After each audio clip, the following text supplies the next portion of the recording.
Muhaye ikaze nanone kuri Banse de Life TV. Uyu ni wa mwanya mwiza mumenyereye tubagezaho ibiganiro bitandukanye. Kumwe nanjye Dorothée Uwimpuhwe. Ngira nti gira ubuzima kandi kwirinda biruta kwivuza. Turakomeje mu byigisho byacu byiza kandi nkomeje kubashima mwese ukuntu mukomeza kubana natwe n'ukuntu mudushyigikira. Abantu mukomeza kutubaza ibibazo, abatwandikira, abadukora like, abakora subscribe, nukuri n'inkunga ikomeye muduhaye. Kandi nkomeza no kubasaba kugira ngo mukomeze mudushyigikire rwose kugira ngo turusheho gusangira ibi byiza. Tugiye kurera hamwe icyigisho cyiza cyane, tugiye kurera hamwe amagambo agera kuri 5 abagore bose banga umugabo uyababwira. Niyo mpamvu bagabo ngira ngo mujye mwitonda. Iyo umugabo arakaye hari igihe avuga ibintu cyangwa se mo kimwe hari uburyo ki hari ikibazo kivutse, aya magambo akenshi akunda kuvugwa n'umugabo bitewe n'impamvu runaka. Rero bagabo mwitondera aya magambo uko ari 5 kuko birakaza umugore cyangwa se bigatuma ababara agakomereka, noneho bigatuma gutakariza ikizere n'amarangamutima yaragufitiye akagenda agabanuka. Rero nshuti zanjye kwirinda biruta kwivuza. Turifashisha igitabo cya Vive Communiquer cyanditswe na Dr. Nancy Van Pelt. Ni igitabo kivuga neza uburyo ki abantu baba bagomba kuganiramo, by'umwihariko ababana cyangwa se abari mu rukundo. Rero nuba wibonye ukibona uvuga ijambo rimwe muri aya ngaya, umenye neza yuko umugore uzaba urimo kuyabwira cyangwa se umukunzi atazaryoherwa nayo.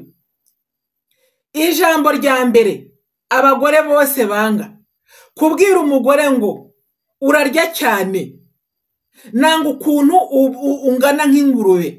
Abagabo benshi iyo barakaye bafite nk'umudamu rwose wishimiye ibiryo, ukunda kwirira nyine atabasha kwitangira, mbese ibiryo akarya nyine ko burya kenshi umuntu yari afite n'ibiryo kandi afite na apeti yo kubirya rwose abasha kurya ntiyitangire. None hari n'abantu bikabya bakaryagagura bakarya buri kanya. Buriya abantu benshi bakunda kugira umubiri munini cyane bakabyibuha ni abantu baguwe neza, badafite ibibazo cyangwa se bafite n'ibibazo, kuko hari igihe umuntu abyibuha bitewe na stress.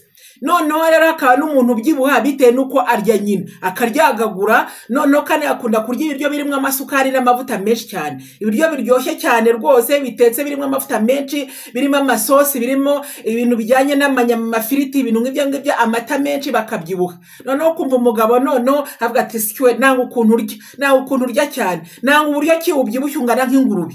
Ibyo bintu bagabo mufite abagore babyibushye, nuzibone no kumubwira n'uburyo bwo kumupfobya, n'uburyo bwo kumwereka yuko rwose utakimwishimiye. Kandi buri umugabo ukunda umugore uko yabangana kose abasha kumwishimira, ariko ubonye yuko biri ikibazo kuko akenshi hari n'imibyibuho igendana n'uburwayi, ubasha kumufasha noneho ukamutoza kutarya ibyo biryo bimwangiza. Abadamu benshi bakunda kurya ibiryo byinshi bikaranze kandi bakuzuza amarunga, ibiryo byinshi birimo amavuta cyane cyane ari harimo cholesterol na amavuta y'amamesa na amavuta ya za diyama. Abadamu benshi barya ibyo biryo bakunda kubyibuha.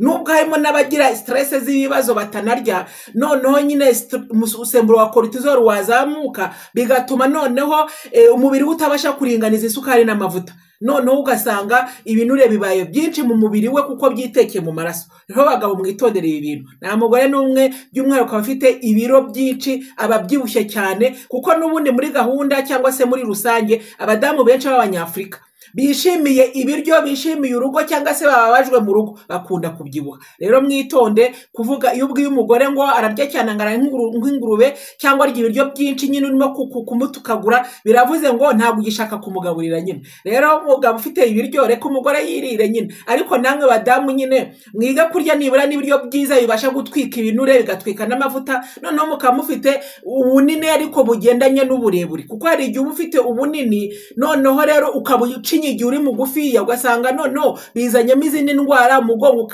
ukideforma, mbese ukigondeka. Niyo mpamvu rero badamu ni ukwitonda.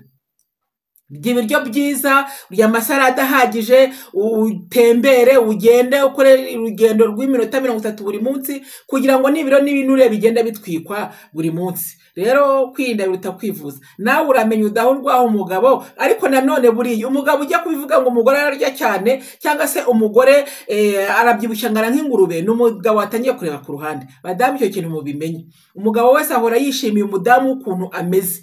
iyo raratangiye kubona mubangamiye biravuze ngo yatangiye kureba ku ruhande, yatangiye kureba twana dutoya, yatangiye kureba babadamu batoya, none akayisigaye abona yuko mutakijyanye. Rero nshuti zanjye kwirinda biruta kwivuza, muramenye.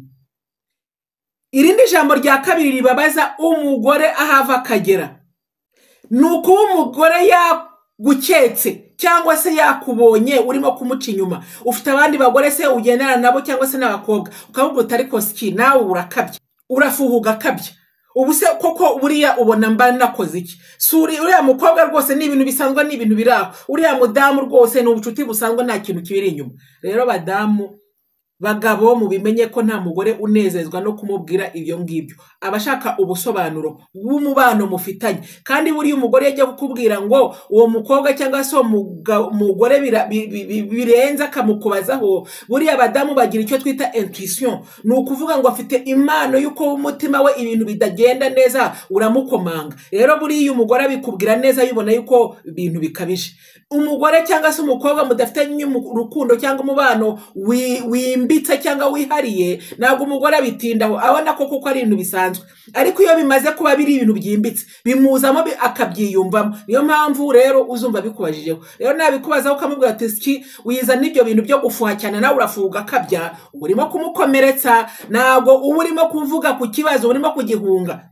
Rero sobanura neza, niba uwo mugore cyangwa umukobwa umwishimiye, usobanura uburyo cy'umwishimiyemo, noneho rero ubashe kwereka umudamu wawe ko nta kintu koko bidakabije. Ariko iyo uvuze ngo urafuha nawe ugakabya, urimo kumukomeretsa, ahubwo biba bimugaragarije neza yuko ibyo arimo kuvuga bifite ishingiro. Rero bagabo mwitondere ibi bintu. Ijambo rya gatatu abadamu rijya ribakorogoshora rikabakomeretsa cyane. Iyo umugore abasha kukubwira ibintu udashaka kumva, ukamubwira ngo ameze nka nyina, ukamubwira uti si igitangaza umeze nka nyoko, uba ushatse gusuzugura mama wiwe.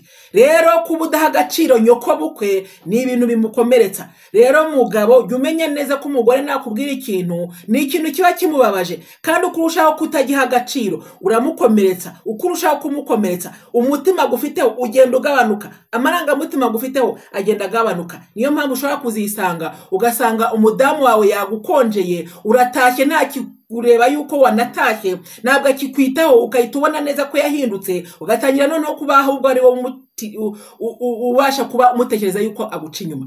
Kubera yuko umugore watangiye guca inyuma hari imyitwarire agira ijya gusa n'umugore wakomeretse. Umugore ukomerekejwe amarangamutima rero abasha guceceka, cyangwa se mo kimwe atabacecetse agakunda kugira amahane. Rero ntuzabyitiranye ko yatangiye kuguca inyuma, kandi ibyo azajya akora byose uzajya ubona yuko birimo agasuzuguro. Rero nshuti zanjye kwirinda biruta kwivuza, uramenye. Utazajya ubwira umudamu wawe ngo ameze nka nyina, uko ntabwo bizamuryohera. Rero ni ngombwa yuko umwubaha kandi ukubaha n'umubyeyi we, kubera yuko niba yaramukubyariye ukaba umufite waramuhisemo mu bandi bagore n'abakobwa, ugomba kumwubaha. Rero bagabo mwitondere imvugo zanyu, kubera yuko zikomeretsa abadamu mu buryo mutazi. Kane noneho rero, iyo umudamu yababaye bitewe n'ibyo urimo kumukorera, yababajwe n'amagambo wamubwiye, yababajwe n'ibyo wakoze bitagenda neza, yababajwe n'uko wenda urimo gutaha utinze, yababajwe n'uko hari ibyo yagusabye ukaba wabimwimye, ukamubwira ngo ariko nawe urakabya, ubu se koko nakoze iki, ubu se ubaye iki, urimo kwigira ibiki. Ibyo ni ibintu bikomeretsa umudamu, ntabwo ubuha agaciro amarangamutima ye. Kandi buriya mu mitungo ya mbere umugore aba afite ni amarangamutima. Rero gukomeretsa amarangamutima yiwe urimo kumushyira kure yawe. Rero nabikwitura ukazajya utagwa asanga rwose mutari kumwe, nta bintu byawe akirimo, mukaba babiri mu nzu, mukaba baturanyi, ntuzavuga ngo sinakubwiye. Kwirinda biruta kwivuza, muramenye. Gatanu rero, umugore nagusaba amafaranga ukamubwira ngo nta mafaranga mfite, buriya ntabwo biba ari ibintu bisona neza mu matwi y'umugore bivuze ngo nta mafaranga ufite. Ahubwo iyo akubwiye ikintu uramubwira uti nta mafaranga mfite, ariko ukongeraho yuko ugiye kuyashaka. Ariko noneho hari abagabo bajya bakora amakosa, ukavuga ngo nta mafaranga mfite, jya kuguza uriya mugore, jya kuguza uriya mugore wa gahigi, jya kuguza uriya mugore wa mugabo. Ubu utangiye kwigereranya yuko umugore w'uriya mugabo kanaka ari ufite ubushobozi. kandi yuko afite ubushobozi yakwiye ku mugabo we. Ubutangiye rero kwishyira munsi y'umugabo w'uriya mugore. Bashobora kuba bari inshuti cyangwa se ari umuturanyi. Uramenya utazakora ikosa yo kubwira umugore ngo nta mafaranga ufite, ukanamwohereza kujya kuguza umugore wundi mugenzi we. Ni umugore wa kanaka.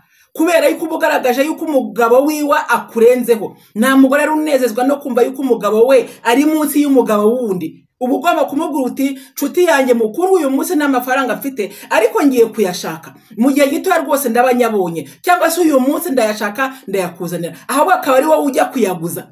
Kirazira kikanaziririzwa kubwira umugore ngo naguze. Mugabo ni wowe ugomba kuba uri umunyembaraga uzi kwishakamo ibisubizo. Niba rero umugore akubwira ati nkeneye amafaranga ya naya, n'umugore ko utayafite, wimwohereza kujya kuguza ku bandi bagore bagenzi be, cyangwa se witwaje ko abagabo babo hari ikintu bafite cyangwa se ari uburyo ki baba babahakura ayo mafaranga. Ubugaragaje ko uri umugabo utashoboye. Rero umugore icyo gihe ntabwo aba akikubashye, uba wigaragaje yuko uri umugabo udashoboye nyine. Niba uvuze ko nta mafaranga ufite, ongeraho yuko ugiye kuyashaka kuri buyazane, aba ari wowe ujya kuyaguza, aho kugira ngo ubwire umugore ko ajya kuguza uriya mugore wa kanaka, ahubwo wowe ajya kuguza uwo mugabo wenyine.